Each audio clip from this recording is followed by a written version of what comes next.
Selama ini, banyak yang menganggap bahwa dalam Islam, melakukan hubungan intim dengan seseorang yang belum dinikahi adalah perbuatan haram, karena termasuk dalam kategori zina. Namun, ada pernyataan bahwa ada wanita yang diperbolehkan untuk dijimak tanpa adanya ikatan pernikahan, dan bahkan dilarang untuk dinikahi. Bagaimanakah sebenarnya hukum ini? Apakah ada wanita yang hanya boleh dijimak tetapi tidak diperbolehkan untuk dinikahi?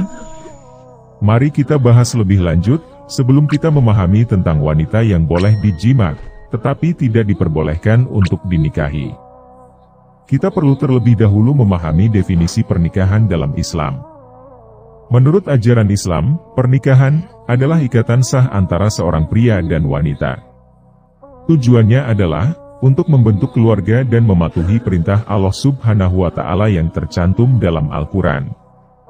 Al-Quran Surat Ar-Rum ayat 21 menyatakan, dan di antara tanda-tanda kebesarannya ialah, Dia menciptakan pasangan-pasangan untukmu dari jenismu sendiri, agar kamu cenderung dan merasa tentram kepadanya. Dan Dia menjadikan di antaramu rasa kasih dan sayang. Sungguh, pada yang demikian itu benar-benar terdapat tanda-tanda kebesaran Allah Subhanahu wa Ta'ala bagi kaum yang berpikir. Dari ayat ini dapat disimpulkan bahwa pernikahan adalah bentuk hubungan suami istri yang diakui oleh Allah Subhanahu wa Ta'ala. Oleh karena itu, ada beberapa syarat yang harus dipenuhi agar pernikahan tersebut sah menurut ajaran Islam. Terdapat kondisi di mana seorang pria diperbolehkan untuk mengambil wanita sebagai istri kedua, ketiga, dan seterusnya. Akan tetapi, ada juga kondisi di mana seorang wanita tidak dapat dinikahi. Wanita tersebut adalah mahram, yakni kerabat dekat yang diharamkan untuk dinikahi dalam Islam. Dalam Al-Quran Surat An-Nisa ayat 22, Allah berfirman yang artinya, dan janganlah kamu menikahi perempuan-perempuan yang telah dinikahi oleh ayahmu, kecuali kejadian pada masa yang telah lampau. Sungguh, perbuatan itu sangat keji dan dibenci oleh Allah Subhanahu wa Ta'ala, dan seburuk-buruk jalan yang ditempuh. Namun, ada kondisi lain di mana seorang pria dilarang untuk menikahi wanita tersebut, tetapi diperbolehkan untuk berhubungan intim dengannya. Wanita tersebut disebut sebagai milkul yamin. Dalam Islam, terdapat banyak hukum yang perlu kita pahami dengan baik, agar dapat mengamalkannya dengan benar.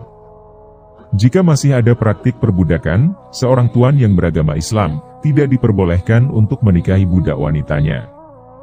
Meskipun tidak diperbolehkan untuk dinikahi, budak wanita tersebut diperbolehkan untuk dijimak secara halal. Namun, jika budak tersebut telah dimerdekakan, maka ia menjadi dilarang untuk dijimak sebelum dinikahi. Istilah milkul yamin dapat ditemukan dalam beberapa ayat Al-Quran, seperti surat Al-Mu'minun ayat 5-6. Ayat tersebut menyatakan bahwa orang-orang yang menjaga kemaluannya hanya terbuka untuk istri-istri mereka atau budak yang mereka miliki, dan mereka tidak akan tercela dalam hal ini. Penjelasan mengenai milkul yamin adalah bahwa ini merujuk kepada budak perempuan. Seorang tuan yang memiliki budak perempuan diizinkan untuk berhubungan intim dengannya, meskipun pernikahan tidak sah. Pandangan ini mungkin terdengar aneh karena berarti hubungan intim dianggap sah, tetapi pernikahan dianggap haram. Ada juga pandangan lain yang menyatakan bahwa seperti yang dikemukakan oleh Imam Syafi'i, jika seorang tuan menikahi budak perempuannya, pernikahan tersebut dianggap tidak sah dan harus dibatalkan, karena pernikahan harus memenuhi hak-hak wajib seorang wanita, terutama jika wanita tersebut masih dalam status budak.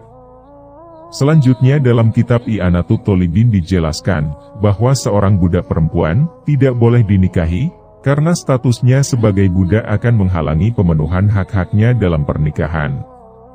Meskipun pernikahan diwajibkan bagi setiap orang yang mampu dan telah mencapai usia yang tepat, dalam situasi tertentu, seperti pada kasus seorang budak perempuan, hak-hak wajib bagi seorang wanita mungkin tidak dapat dipenuhi.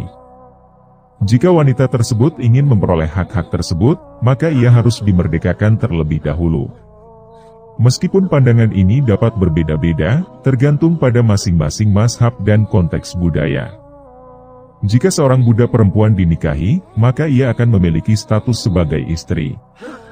Namun, jika tidak dinikahi, ia hanya menjadi milik tuannya dan dianggap sebagai budak. Status kepemilikan budak dianggap lebih kuat dibandingkan istri. Perbudakan memberikan dua manfaat, yaitu memberikan keuntungan bagi tuannya, karena budak dapat bekerja atau melakukan hubungan intim, serta dapat dijual dan dibeli. Namun hal ini tidak berlaku pada istri, karena istri tidak memiliki status sebagai harta atau milik sang suami.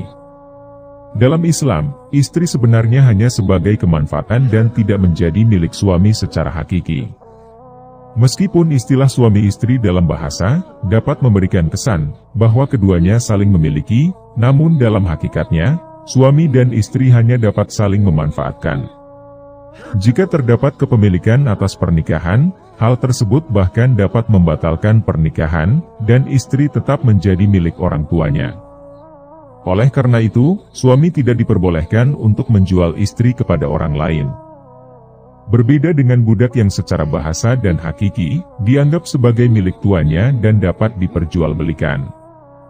Jika seorang pria menikahi budak perempuan yang dimilikinya, maka pernikahan tersebut dianggap tidak sah, karena status budak menghalangi pemenuhan hak-hak dalam pernikahan. Namun, jika pria tersebut telah memerdekakan budak perempuan tersebut, baru kemudian pernikahan dapat dilakukan, dan pria tersebut akan mendapatkan pahala yang berlipat ganda. Pandangan awam terhadap hukum Islam mengenai budak dan pernikahan mungkin terkesan ambigu.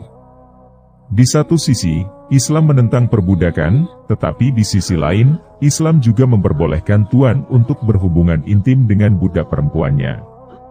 Namun, ketika kita mempertimbangkan secara lebih mendalam, akan terlihat bahwa ada banyak aspek yang perlu dipertimbangkan.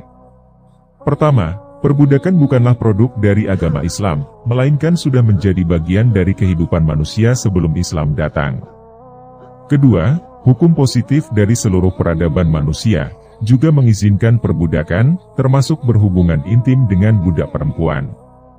Ketiga, memerdekakan budak dengan tebusan adalah satu-satunya cara yang diperbolehkan dalam hukum. Keempat, perbudakan juga merupakan bagian dari fondasi ekonomi suatu bangsa. Menghapuskan perbudakan dapat mengakibatkan goncangan besar dalam ekonomi. Bayangkan saja, jika harga seorang budak saat itu mencapai 100 dinar, artinya, jika 1 dinar emas senilai dengan harga seekor kambing, maka seorang budak setara dengan harga 100 juta rupiah. Jika seorang tuan memiliki 100 gudang, maka nilai asetnya mencapai 10 miliar rupiah. Oleh karena itu, menghapuskan budak dalam satu ketukan palu, dapat menimbulkan goncangan dan keruntuhan ekonomi yang besar. Oleh karena itu, Islam melakukan perubahan secara perlahan dalam penghapusan perbudakan, untuk menjaga keseimbangan dan stabilitas ekonomi suatu bangsa. Dalam konteks ini, penting untuk mempertimbangkan semua pandangan dengan matang, dalam pemahaman tentang pandangan Islam mengenai budak dan pernikahan. Semoga penjelasan ini dapat dipahami dan diambil manfaat.